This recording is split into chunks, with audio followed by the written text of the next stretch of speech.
प्रिय विद्यार्थियों, BCom part third की कक्षा में आप सभी का स्वागत है।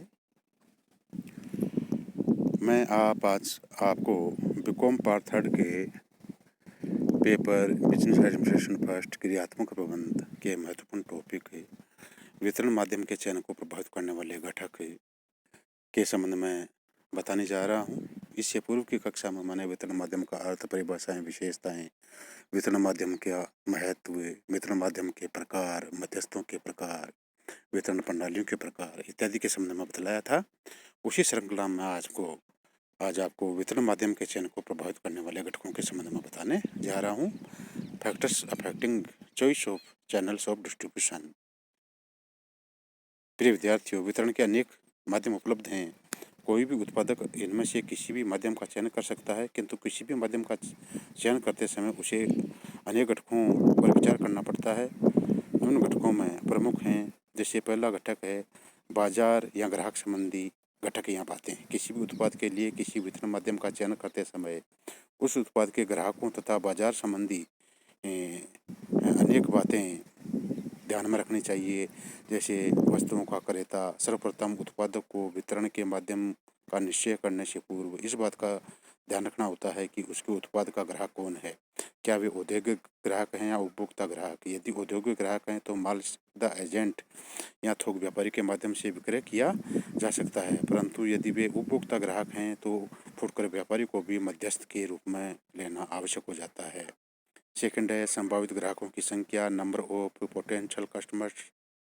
ग्राहकों की संख्या बहुत बड़ी होती है तो बड़ी संख्या में मध्यस्थों को नियुक्त किया जाता है, परंतु यदि संभावित ग्राहकों की संख्या कम है तो उत्पादक प्रत्यक्ष रूप से ग्राहकों में माल का वितरण कर सकता है। बाजार का भौगोलिक केंद्रीकरण। यदि बाजार का भौगोलिक क्षेत्र छोटा है तो उत्पादक स्वयं ग्राहकों से प्रत्यक्ष संबंध स्थापित कर सकता है और कम से कम मध्यस्थों की आवश्यकता पड़ती है। आदेश का आकार, साइज ऑफ ऑर्डर। यदि उत्पादक के पास आदेशों की संख्या कम किंतु आदेशों की राशि बड़ी होती है तो उत्पादक को प्रत्यक्ष रूप से कम मध्यस्थों वाला वितरण का माध्यम अपनाना चाहिए, किंतु यदि आदेशों की संख्या अधिक हो और उनकी राशि बहुत थोड़ी हो तो प्रत्यक्ष विक्रय लाभप्रद नहीं है। इसी प्रकार क्रेताओं की आदतों को, क्रय की बारंबारता इत्यादि बातों को भी ध्यान में रखा जाना चाहिए। सेकंड जो फैक्टर है वो उत्पाद या माल संबंधी बातें। उत्पाद या माल संबंधी बातों में जैसे प्रति इकाई लागत, उत्पाद का भार, उत्पाद की ड्यूरेबिलिटी, उत्पाद की तकनीक, निर्मित उत्पादों की संख्या, प्रतिस्पर्धी उत्पादों के वितरण के साधन, उत्पाद की स्टाइल या फैशन, विक्रय के बाद कौन कौन सी सेवाएं प्रदान की जाएगी इत्यादि बातों को ध्यान में रखा जाना चाहिए। तीसरा फैक्टर है संस्था संबंधी बातें। संस्था संबंधी बातों में संस्था की ख्याति, संस्था के वित्तीय साधन, प्रबंधकों का अनुभव में योग्यता, वितरण माध्यमों पर नियंत्रण स्थापित करने की इच्छा, मध्यस्थों को सुविधाएं, संस्था की परंपरा क्या रही है इत्यादि बातों को ध्यान में रखा जाना चाहिए। इसी प्रकार मध्यस्थों संबंधी बातें भी होती हैं, मिडलमैन फैक्टर्स।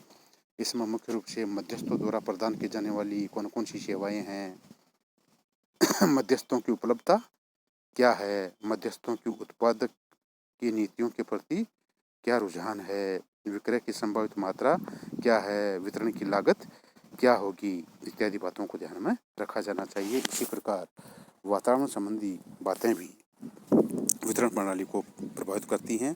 वितरण का माध्यम का चुनाव करते समय वातावरण संबंधी बातों में निम्न बातों का ध्यान रखा जाना चाहिए, जिसमें प्रथम है राजकीय नियम एवं नीतियाँ, गवर्नमेंट रेगुलेशन एंड पॉलिसीज। आधुनिक व्यवसाय का सरकारी नियमों, विनियमों एवं नीतियों से नियमन एवं नियंत्रण किया जाता है। विपणन कार्य संबंधी अनेक राजकीय नियम एवं नीतियाँ होती हैं। वितरण के माध्यम का चयन करते समय उनको ध्यान में अवश्य रखना चाहिए। हमारे देश में एकाधिकार विरोधी, स्टॉक सीमा, एकाकी विक्रय एजेंट, अंतर्राज्यीय व्यापार, आयात निर्यात आदि से संबंधित अनेक कानून, विनियम एवं नीतियां हैं। मध्यस्थ का चयन करते समय इन सभी का ध्यान रखा जाना चाहिए। सेकंड है आर्थिक परिस्थितियां, इकोनॉमिक कंडीशंस। आर्थिक परिस्थितियां भी वितरण माध्यम के चयन को प्रभावित करती हैं।